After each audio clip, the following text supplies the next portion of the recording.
Je présente un extrait d'un spectacle qui s'appelle Flor Pequeñita. C'est une performance qui s'appelle Xochipitzahuatl parce que c'est juste un personnage de la pièce globale.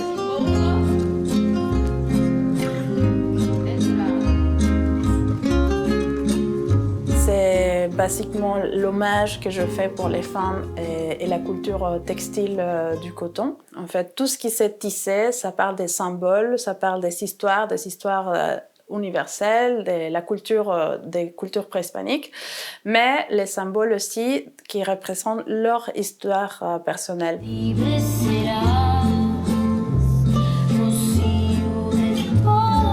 Au Mexique spécifiquement, ce qui s'est passé après le colonialisme, c'est le syncrétisme des deux cultures, donc la culture préhispanique avec la nouvelle culture du catholicisme. Mais pour moi, le syncrétisme, particulièrement au Mexique, c'est une forme de résistance culturelle.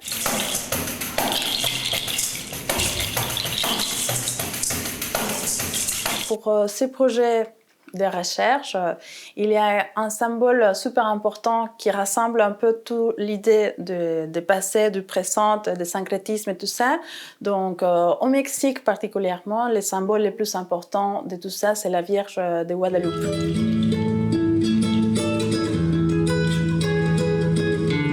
Parler de ça, c'est parler aussi de avant que la Vierge de Guadalupe était la Vierge de Guadalupe. La Vierge, elle était la mère terre, donc la Pachamama.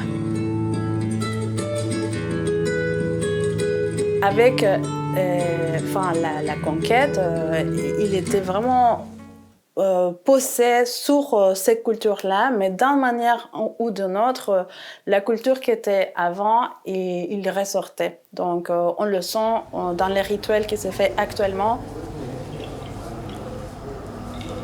Pour moi, c'est super important parler de moi, parler de ma culture, parler des symboles qui racontent des histoires de mon pays, mais c'est mes histoires personnelles. Et voilà, c'est comme si je peux raconter les histoires de beaucoup de femmes de mon pays, mais que c'est moi-même. Dans ces projets spécifiques, je voudrais vraiment ressortir la partie de la résistance culturelle.